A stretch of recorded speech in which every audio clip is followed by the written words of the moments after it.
Cette journée m'évoque beaucoup d'enthousiasme. Je crois que l'industrie a aujourd'hui besoin davantage de jeunes femmes. Je pense que les sciences font envie aux jeunes filles.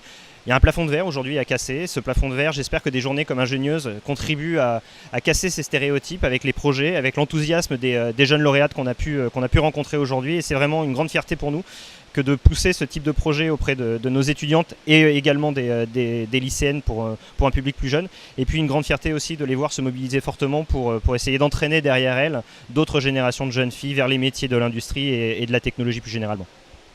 Aujourd'hui, dans l'industrie française, on a 24% de jeunes filles. C'est beaucoup trop peu. Sur les métiers techniques, on tombe à 16%. C'est encore trop peu.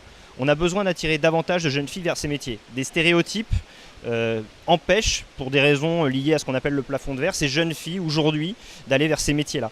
Donc on contribue au travers des actions qu'on conduit dans le cadre de la CDFI et au travers des écoles d'ingénieurs qui la composent à essayer de casser ces stéréotypes en leur faisant rencontrer des jeunes femmes qui sont rentrées dans la vie active pour leur donner des représentations sociales qui leur permettent de se dire oui, moi aussi quelque part je peux être ingénieur et travailler dans l'industrie et m'y épanouir dans ma vie de femme demain. On parle encore aujourd'hui beaucoup trop souvent d'égalité des chances quand on parle de l'égalité entre les hommes et les femmes.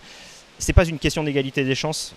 Je pense que pour moi c'est une évidence. Aujourd'hui, l'industrie attend ces jeunes femmes, les écoles d'ingénieurs sont prêtes à les former. Il faut simplement leur donner les quelques signaux positifs qui vont leur faire comprendre qu'on est à leur service, prêt à les accompagner dans leurs projets professionnels et leur vie de femme de demain.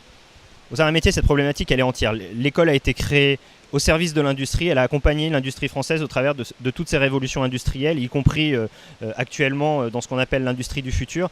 C'est une problématique permanente pour nous. Ces métiers très industriels aujourd'hui, on le sait, attirent moins les jeunes femmes.